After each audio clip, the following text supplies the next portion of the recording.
آج 6 ستمبر یوم دفاع پاکستان کے حوالے سے ہیڈ ماسٹر نصر اللہ بھٹی صاحب government high school 47 T D اے کی زیر نگرانی ایک خوبصورت تقریب کا انعقاد کیا گیا۔ فوجی محمد خالد صاحب اور میں جب وہاں پر پہنچے تو نصر اللہ بھٹی صاحب ہمارا انتظار کر رہے تھے اور ان کے ساتھ موجود تھے مظہر کوہاوٹ صاحب اور محمد طارق صاحب، اور ان کے ساتھ موجود تھے طارق نواز صاحب، ماسٹر طلحہ صاحب اور توصیف بھائی بھی۔ اسکول کے تمام سٹاف نے محبت و بڑے انداز سے مہمانوں کا استقبال کیا۔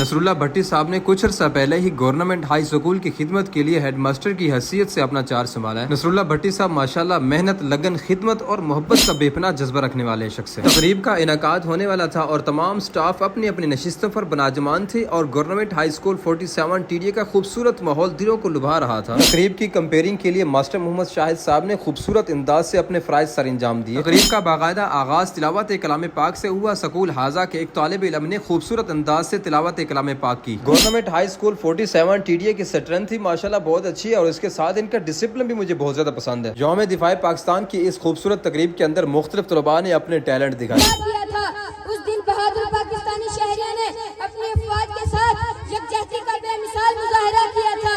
یہ مشترکہ جدوجہد آنے والی نسلوں کے لیے مشعل راہ کا کام کرتی رہے گی۔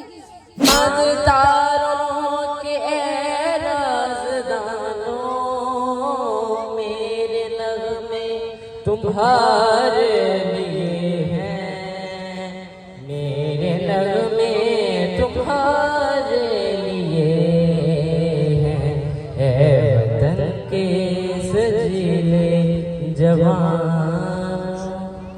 فتح جرت اور بہادری کے سنگ ملتی ہے۔ میرے ہم وطن ساتھیوں، یہ دن ہماری تاریخ کے اور آگ پر ہمیشہ چمکتا رہے گا، اور اگر ضرورت پڑی تو انشاءاللہ ہم تازہ خون سے اس سے بڑھ کر چمکدار تاریخ لکھیں گے۔ میں دعا کرتا ہوں کہ اللہ پاک اس ملک اور کو قائم و دائم رکھے۔ یہاں پر بہت ہی خوبصورت انداز میں مختلف طلباء نے ملی نترانہ پر ٹیبلو پیش کی، اور یہاں پر میں اپریشیٹ کرنا چاہوں گا سبحانی صاحب کو اور مشتاق احمد صاحب کو، جنہوں نے اتنے خوبصورت انداز میں بچوں کو تیار کیا۔ تقریب کے آخر پر government high school 47 T D A کے ہیڈ ماسٹر نصر اللہ بھٹی صاحب نے مہمانوں کا استقبال کیا اور 1965 کی جنگ کے حوالے سے کچھ باتیں کی اور بچوں کو کہا کہ آپ اس شدید گرمی کے اندر بیٹھے ہیں، تو اگر آپ کو گرمی فیل ہو رہی ہے تو آپ کو اس چیز کا بھی پتہ ہونا چاہیے کہ 1965 کی جنگ تقریباً 17 دن تک جاری رہی تھی، اور اس دوران ہمارے بہت ساری پاک فوج کے جوان شہید بھی ہوئے تھے، اور اس پاک دھرتی کے پاک فوجیوں نے جان ہتھیلی پر رکھ کر اس ملک کی حفاظت کی۔ انہوں نے بچوں کو بتایا کہ پاک فوج کے بہت سارے جوان اپنے جسم پر بارود باندھ کر دشمنوں کے ٹینکوں کے نیچے لیٹ کر اس ملک کی حفاظت کے لیے اپنی جانوں کے نذرانے پیش کیے، اور دشمن کو پسپا کیا اور ان کو رسوائی اختیار کرنا پڑی اور پیچھے مڑ کے واپس دفعہ دور ہونا پڑا۔ یوم دفاع پاکستان کی اس تقریب کے اختتام پر ماسٹر عبدالحفیظ صاحب نے ملک پاکستان کے شہداء کے لیے بلندی درجات کے لیے دعائیں کی اور ملک پاکستان کی امن و سلامتی کے لیے بہت سارے دعائیں کی۔ یوم دفاع پاکستان اور اس طرح کی بہت ساری تقاریب کے اندر بچوں کو بہت کچھ سیکھنے کو ملتا ہے، اور بچوں کے اندر ملک پاکستان اور پاک فوج کے لیے محبت کا ایک بے پناہ جذبہ پیدا ہوتا ہے، اس لیے اس طرح کی تقریب مختلف موقعوں پر منعقد ہونا بہت ضروری ہے۔ تقریب ختم ہونے کے بعد نصر اللہ بھٹی صاحب ہمیں اپنے آفس کے اندر لے گئے اور وہاں پر ہمارے چائے، بسکٹ اور مٹھائی کے ساتھ تواضع کیا۔ اس کے بعد نصر اللہ بھٹی صاحب کا یوم دفاع پاکستان کے حوالے سے میں نے ایک انٹرویو کرنا تھا، اس وجہ سے میں نے ان کو تکلیف دی اور بار لون کے اندر بلایا اور ان سے انٹرویو کیا۔ اس کے بعد نصر اللہ بھٹی صاحب سے ہم نے اجازت چاہی۔ آج کے دن Nasrullah Bhatti headmaster government high school 47 T D A اور ان کے سٹاف سے مل کر ہمیں بہت اچھا لگا، اور یوم دفاع پاکستان کی اس خوبصورت تقریب کے اندر بیٹھ کر ہمارے جسم اور بلکہ روح تک تازہ ہوگی، اور ملک پاکستان اور پاک فوج سے محبت مزید ہمارے اندر پیدا ہوئی۔